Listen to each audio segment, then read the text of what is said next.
इस बार मानसून के अच्छा रहने का अनुमान है और ऐसे में चारधाम यात्रा के दौरान बारिश मुश्किलें खड़ी कर सकती है। पिछले साल केदारनाथ से सबक लेते हुए नेशनल डिजास्टर मैनेजमेंट अथॉरिटी इसमें कोई कोताही नहीं चाहती।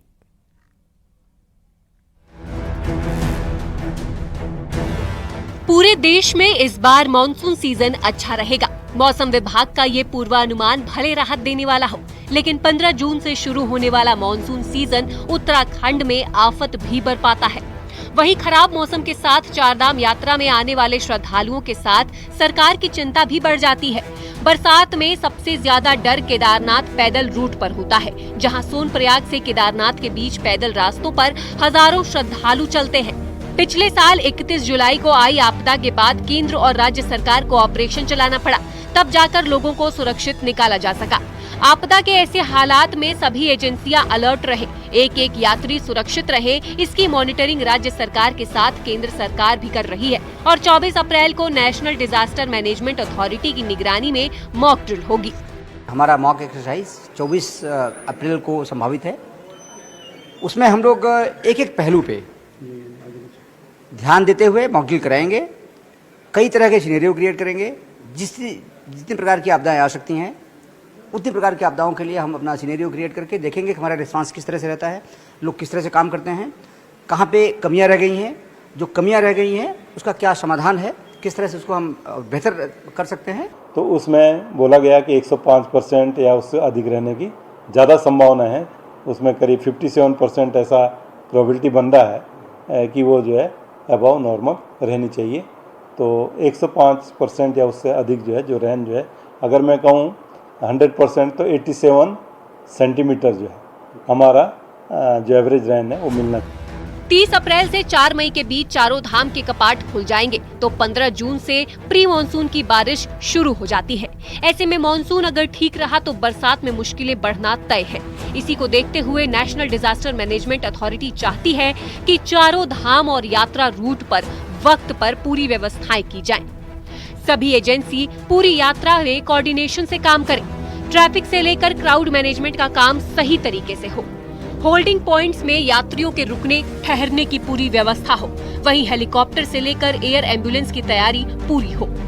खबर है कि मॉक ड्रिल के दौरान इन्हीं तैयारियों को देखने खुद मुख्यमंत्री पुष्कर सिंह धामी भी मौजूद रहेंगे। देश के विभिन्न भागों में जहाँ से श्रद्धालु हमारे पास आते हैं, वहाँ के समाचार पत्रों में भी हम विज्ञापन देते हुए या समाचार पत्रों के माध्यम से, समाचार के माध्यम से लोगों को सूचित करेंगे कि अगर आप यात्रा कर रहे हैं तो आपको ये सावधानी बरती जानी आपके लिए उचित होगी। अगर आप ये सावधानी बरतेंगे तो आपको किसी प्रकार से असुविधा का सामना नहीं करना पड़ेगा। चार धाम यात्रा में हर साल दर्शन यात्रियों की संख्या बढ़ती जा रही है, तो 15 जून से 15 सितंबर के बीच सबसे बड़ा डर बरसात और आपदा का होता है। इसी को देखते हुए नेशनल और state disaster management authority alert है, ताकि बरसात और आपदा के हालात में यात्रियों को सुरक्षित होने का भरोसा मिल सके। दीपांकर भट्ट, न्यूज़ 18, देहरादून।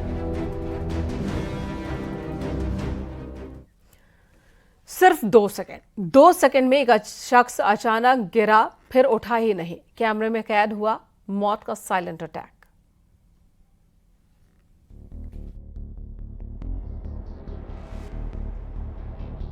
फिर चुपके से आई मौत, 10 सेकंड में गई जान। मौत का साइलेंट अटैक। दिल का दुश्मन कौन? कहते हैं मौत का कोई भरोसा नहीं, कब कैसे आ जाए, कब चुपके से इंसान को मौत अपनी आगोश में संभाले। इस सीसीटीवी फुटेज में कुछ ऐसा ही कैद हुआ है। फैक्ट्री है ये, जिस तस्वीर में फैक्ट्री के गेट पर कुछ लोग नजर आ रहे हैं। गार्ड अंदर जाते हुए नजर आ रहा है और गेट के बाहर जाते हुए ये शख्स जो लाल रंग की शर्ट पहना हुआ है। अब तक आपको सब कुछ सामान्य सा लग रहा होगा, लेकिन अगले पल ऐसी तस्वीर कैद होगी जो कोई नहीं जानता था। अब ये लाल शर्ट पहना शख्स किसी से बात करते नजर आ रहा है। इधर अंदर गार्ड है। लाल शर्ट पहना ये शख्स, जिसका नाम है कैलाश, कन्फेक्शनरी फैक्ट्री में काम करता है।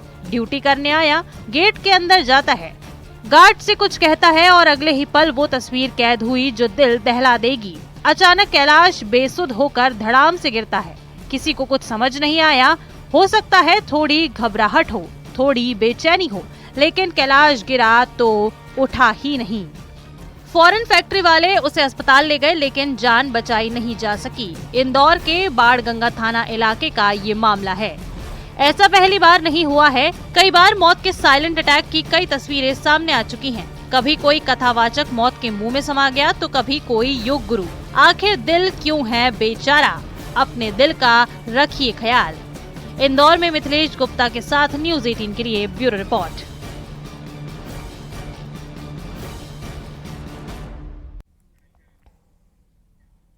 गाजियाबाद के एलिवेटेड रोड से एक वीडियो सामने आया जिसमें 2 ट्रक हाईवे पर रॉन्ग साइड पर दौड़ते दिखे। गनीमत रही कि कोई हादसा नहीं हुआ, लेकिन इस मामले में अब एक्शन हो रहा है।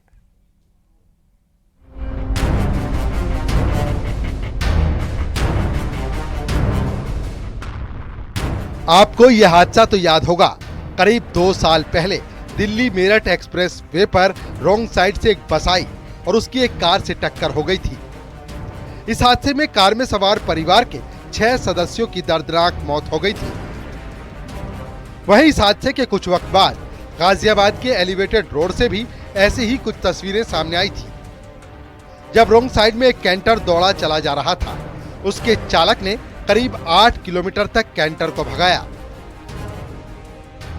अब एक बार फिर वही लापरवाही दोहराई जा रही है। गाजियाबाद के एलिवेटेड रोड से ये खौफ में भरने वाली तस्वीरें सामने आई हैं। 2 भारी भरकम ट्रक हाईवे से गुजर रहे हैं और वो भी रॉन्ग साइड पर। रात का वक्त है, हाईवे में ट्रैफिक चल रहा है, कई गाड़ियां दौड़ते हुए देखी जा सकती हैं। ट्रकों की रफ्तार भी 70 से 80 किलोमीटर के बीच है। अगर गलती से कोई गाड़ी इन ट्रकों को छू जाती तो अंजाम कितना भयानक हो सकता था, इसका अंदाजा लगाना शायद मुश्किल नहीं है। किसी राहगीर ने ट्रकों को गलत साइड से भगाने का ये वीडियो अपने मोबाइल कैमरे में कैद कर लिया और बाद में ये सोशल मीडिया पर भी वायरल हो गया। वसुंधरा से लेकर राजनगर एक्सटेंशन तक रॉन्ग साइड में ट्रक दौड़ाया गया। वो तो गनीमत रही कि कोई हादसा नहीं हुआ। इतने हादसे होने के बावजूद भी लापरवाही बरती जा रही है, जिसमें अपने साथ साथ दूसरे लोगों की जान भी जोखिम में डाली जा रही है। Bureau report, news 18।